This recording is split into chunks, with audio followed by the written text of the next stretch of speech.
4월 4일 금요일 새벽 기도회의 시간입니다. 이렇게 금요일이 되면 다가올 안식일에 대한 기대감과 또 기다림의 마음이 이 살아가는데 힘을 주고 또 기쁨을 주지 않는가 생각합니다. 그러나 마음껏 기뻐할 수만은 없는 것은 지금 이 시대적 상황이 많은 마음에 부담을 주고 있기 때문이 아닌가 그런 생각을 합니다. 그럴지라도 우리 모든 성도님들 더 힘내시고 또 하나님 앞에 믿음으로 나아가시는 그러한 모습 속에서 다가오는 기쁨의 안식일을 맞이할 수 있도록 마음을 준비하시며 오늘 하루를 살아가시게 되길 바랍니다. 오늘 우리 성도님들 에스겔서 24장부터 26장까지 꼭 통독해 주시고 그 말씀 가운데 또한 용기를 얻으시게 되길 바랍니다. 우리가 함께 나눌 말씀을 보기 전에 이번 주부터 우리가 다시 새벽 기도회를 시작하게 되었는데 이 새벽 기도회가 어떻게 진행될 것인지에 대하여 잠시 설명드리도록 하겠습니다. 매주 월요일 새벽 기도회 시간에는 일주일의 영적 삶의 방향에 대하여 제시할 수 있는 그러한 하나님의 기별의 말씀들을 살펴보도록 할 것입니다. 그래서 이 월요일에 내가 이 한 주 동안 어떻게 살아갈 것인지 또 하나님 앞에 계획하고 또 서원하며 그렇게 살아갈 수 있도록 준비하는 시간을 갖고자 합니다. 또 화요일과 수요일은 우리가 2020년도 성경을 최소한 일독하자라는 목표를 세웠습니다. 그리고 또 저희들이 이 코로나로 인해서 예배가 정상적으로 되지 못하는 또 그래서 이 설교의 배정도 많이 이렇게 바뀌는 듯한 모습이 있는데 그러다 보니까 원래 계획했던 각 성경의 내용들을 우리 성도님들에게 다시 한번 요약해드리고 말씀드리는 시간들을 많이 갖지 못할 수도 있습니다. 그래서 이 화요일과 수요일은 성경 통독 범위에 그 성경에 대한 해설과 또 시대적 배경 그리고 기별에 대한 핵심들을 살펴보면서 함께 말씀을 나누도록 하겠습니다. 그리고 목요일과 금요일은 이 새벽 기도의 시간에 주제별 말씀과 또 우리의 영적 훈련에 관계된 그러한 기별들을 함께 살펴보고 또 그렇게 이 신앙생활을 우리가 훈련해 나가는 그러한 시간들로 갖도록 하겠습니다. 자, 우리 성도님들에게 당부드리는 것은 정말로 올 한 해가 가기 전에 성경을 꼭 한번 다 읽으실 수 있도록 지금부터라도 더욱 말씀의 중심을 가지고 열심을 내시게 되길 바랍니다. 그리고 또 우리의 삶들이 믿음이 중심이 된 그런 삶을 어느 때보다도 살아가기에 필요한 시간입니다. 그런 삶이 우리 모든 성도님들의 삶이 되시기를 바랍니다. 오늘은 오늘 통독할 범위 가운데에 특별히 24장의 말씀들을 좀 주제로 다루며 함께 은혜를 나눌까 합니다. 24장은 끓는 가마와 또 이 에스겔의 아내에 대한 사건을 가지고서 하나님께서 역사적인 이 시대적 상황 속에서 기별을 비유로 주시는 것을 바라볼 수 있게 됩니다. 자, 하나님의 말씀 에스겔 24장 3절과 4절입니다. 너는 이 패역한 족속에게 비유를 베풀어 이르기를 주 여호와의 말씀에 한 가마를 걸라. 건 후에 물을 붓고 양떼에서 고른 것을 가지고 각을 뜨고 그 넓적다리와 어깨 고기의 모든 좋은 덩이를 그 가운데 모아 넣으며 고른 뼈를 가득히 담고 그 뼈를 위하여 가마 밑에 나무를 쌓아 놓고 잘 삶되 가마 속의 뼈가 무르도록 삶을 지어다. 우리는 이 24장의 말씀을 살피기 전에 22장부터 4장까지 이르러 오는 이 에스겔서의 예언의 중심부에 있는 내용들을 잠시 살펴볼 필요가 있습니다. 예루살렘의 심판이 임박한 상황에서 이 유다 멸망의 원인이 된 그들의 죄상을 에스겔서 22장에서는 밝히고 있습니다. 그리고 23장에서는 음행하는 오홀라와 오홀리바 두 자매의 비유를 통해서 사마리아와 예루살렘의 범죄를 하나님께서 지적하시고 그들에게 임할 심판을 예언하고 있지요. 그리고 이 오늘의 본문으로 삼은 말씀이 들어있는 24장에서 끓는 가마 비유와 에스겔 아내의 죽음을 통하여 예루살렘의 멸망이 예언되어 있는 것을 우리는 이 기별들을 통하여 살펴볼 수 있는 것입니다. 자, 24장을 한번 보면 이 에스겔서 24장의 1절부터 14절은 끓는 가마에 대한 비유입니다.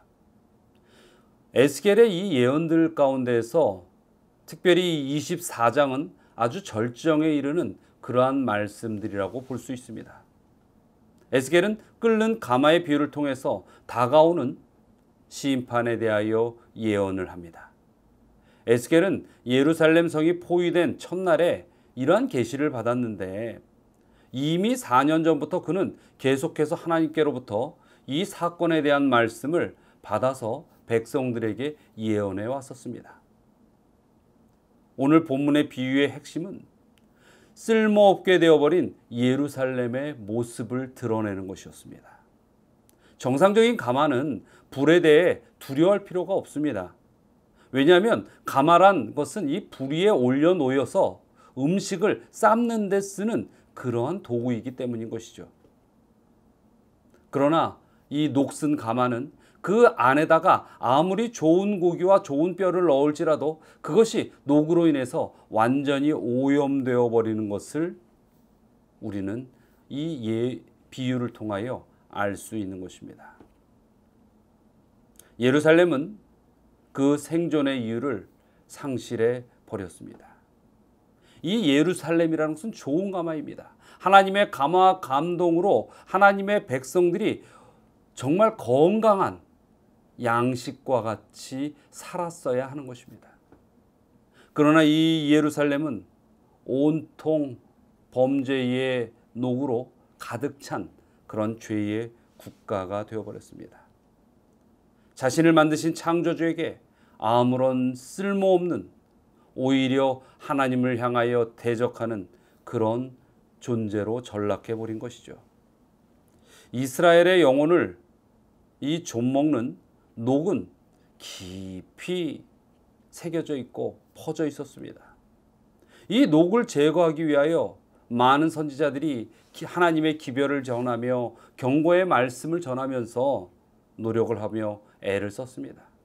그러나 아무런 소용이 없었죠. 결국 이 녹을 제거할 수 있는 방법은 가마를 부수어 버리는 것입니다. 왜냐하면 이 녹슨 가마지만은 그곳이 그 화로 위에 올려져 있을 때에 거기에는 온전한 것들을 담아서 쓸 수 있을 것처럼 사용해 버리기 때문입니다.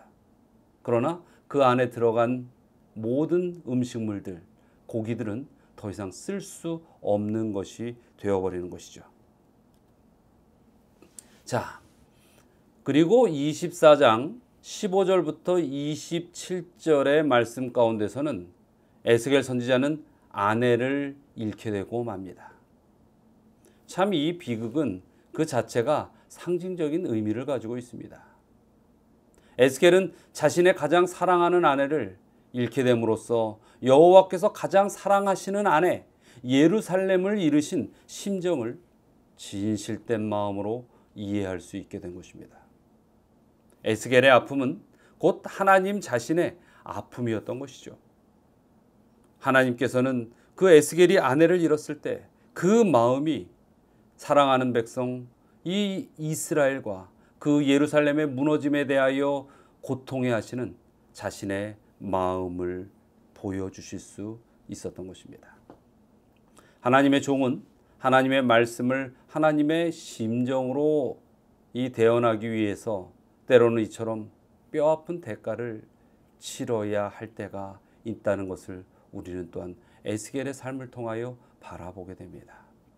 여러분, 하나님을 믿는 자들이 그저 좋은 것만을 감당하고 좋게만 살아가는 것이 인생의 목적이 될 수 없는 것은 때로는 이 세상 사람들의 구원을 위하여 하나님의 그 마음을, 그 생각을 전하기 위하여 고통을 가슴에 안고 그들에게 생명의 기별을 전할 필요한 때가 있다라는 것이죠.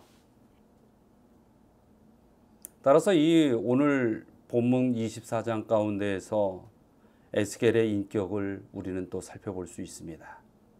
여호와 하나님을 향한 그의 이 열화와 같은 열정은 그로 하여금 어려움 속에서도 자신의 아내를 잃어버리는 그 슬픔과 고통 속에서도 잠잠히 하나님을 바라보며 순종할 수 있도록 만들어 주시는 것입니다. 우리의 이 삶에 미쳐오는 고통들이 있습니다. 그럴 때마다 우리는 신음을 하죠. 때로는 아픔을 토로합니다. 또 비명을 지를 때도 있습니다. 또 어느 때는 그 고통이 너무나 이해되지 아니하고 원망스러워서 비명을 지르고 하나님에 대하여 불편한 생각을 가질 때도 아마 있을 것입니다.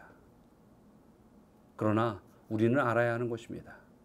이 땅에서의 삶의 고통이 사단이 장악하고 있는 이 세상의 모습 속에서는 결코 우리가 완전히 자유로울 수 없는 영역이라는 것을 말입니다. 그러나 우리가 하나님 앞에 순종하고 이길 때에 우리는 하나님의 마음을 이해할 수 있습니다. 우리가 아파할 때 하나님께서도 아파하십니다. 우리가 힘들어할 때 하나님께서도 힘들어하십니다. 여러분, 혹시 상처가 곪아가지고 고름을 짜내거나 수술한 경험들이 있으실 것입니다. 아마 이 몸에 칼을 댄다는 것은 아무리 치료를 목적으로 한다고 해도 참 불편한 일입니다. 그리고 매우 아픈 고통이 수반되는 일들이죠. 하지만은 그런 고통과 아픔이 싫다고 해서 치료를 거부하면 어떻게 될까요? 완전히 속살까지 다 썩어서 결국은 생명까지 잃어버리게 되는 것입니다. 하나님께서 이 땅에서 하나님의 백성들이 고통받는 수많은 순간들, 때로는 그것이 하나님에게도 아픔이 되지만 그것을 멈추게 하지 못하고 진행하실 수밖에 없을 때도 있다는 것을 아셔야 합니다. 그것은 우리의 생명을 보존하기 위함이고 또 우리에게서 죄의 균들이 다 떨어져 나가기를 바라는 하나님의 마음을 이해할 수 있는 계기가 되기 때문입니다. 사랑하는 우리 서울중앙 가족 여러분, 우리가 아플 때 하나님도 아프시다는 이 사실 기억하시고 우리의 아픔 속에서 영원한 생명이 닫히지 않도록 우리의 죄의 녹들을 다 떨어뜨려 버리는 그러한 믿음의 삶을 사시게 되기를 간절히 바랍니다. 오늘의 이 말씀 가운데 우리는 얻어야 할 교훈이 있습니다. 죄를 회개치 아니할 때는 결국은 모든 것이 깨어져 소멸할 수밖에 없다는 것입니다. 우리의 삶에 예수 그리스도의 의가 들어오지 아니하고 죄로 가득 차서 그 상태로 계속 있다라고 한다면 죄는 우리의 육신과 영혼을 갉아먹어서 우리 자체가 완전히 붕괴되고 소멸되어 버린다는 것이죠. 또한 우리가 주를 향한 믿음으로 녹을 벗겨내며 그렇게 믿음으로 살아가야 합니다. 교회도 마찬가지입니다. 하나님의 백성도 교회도 하나님 앞에 녹이 있다면 진정으로 회개하는 마음으로 주님 앞에 그 녹을 벗겨내고 거듭남의 경험을 위하여 용기를 내어야 할 것입니다. 그것이 오랜 기간 동안 우리가 지켜나오는 어떤 유전적인 것일지라도 말입니다. 우리는 또한 하나님의 마음을 깊이 알아야 합니다. 아내를 잃는 듯한 그 고통, 하나님께서 진정 원하시는 것은 우리의 회복입니다. 그 아픔을 감내하시면서도 우리의 회복을 하나님께서는 이루기를 원하시는 것입니다. 하나님과 우리의 관계가 진정한 회복을 이루는 것, 그것이 바로 하나님의 바람이시라는 것이죠. 우리는 우리의 삶에 있어서 지금의 나의 모습이 어떠한지 깊이 고찰해 보아야 합니다. 여러분은 하나님과의 관계는 또 어떠합니까? 우리가 우리 스스로를 살피고 돌이키고 녹슨 가마솥과 같은 삶이 아니라 정말로 하나님께서 붙드시고 내 기뻐하는 자라라고 외칠 수 있는 그런 믿음의 백성이요 삶을 살아가는 성도들이 되시기를 바랍니다. 그리고 내일 또 오늘 저녁 우리가 변함없이 방송으로 각 가정에서 예배를 드릴 수밖에 없습니다. 그럴지라도 우리가 이러한 상황 속에서 더욱 간절하게 주님 앞에 무릎 꿇고 믿음으로 함께 하나님을 만나는 예배에 참여하는 성도님들이 되시길 바랍니다. 자, 오늘 함께 나눌 기도가 있습니다. 첫 번째는 모든 인류가 하나님 앞에 온전히 회개하고 돌이킬 수 있도록 기도해 주시기 바랍니다. 우리 믿는 자들뿐만 아니라 세상에 있는 자들도 주님 앞에 거듭나길 말입니다. 그리고 고종현 집사님 가정과 김동준 집사님 가정을 위하여 기도해 주시기 바랍니다. 다 함께 기도하시겠습니다. 사랑과 은혜가 많으신 하나님, 진정 저희의 이 고통이 주님께서 저희를 위한 사랑으로 더 아파하심을 저희들이 느끼며 깨달을 수 있게 하여 주시옵소서. 그리고 저희가 온전히 주님을 바라봄으로 믿음으로 저희의 삶 속에 온전히 자리 잡고 있는 그 녹슨 죄와 같은 모든 요소들을 믿음으로 주님의 의로 사랑으로 제거하고 순결한 모습으로 우리의 믿음을 지키며 살아갈 수 있게 하여 주시옵소서. 이 세상의 수많은 영혼들 정말로 하나님께서 분명코 그들 앞에 존재하고 있음을 그들은 망각하고 살아가고 있습니다.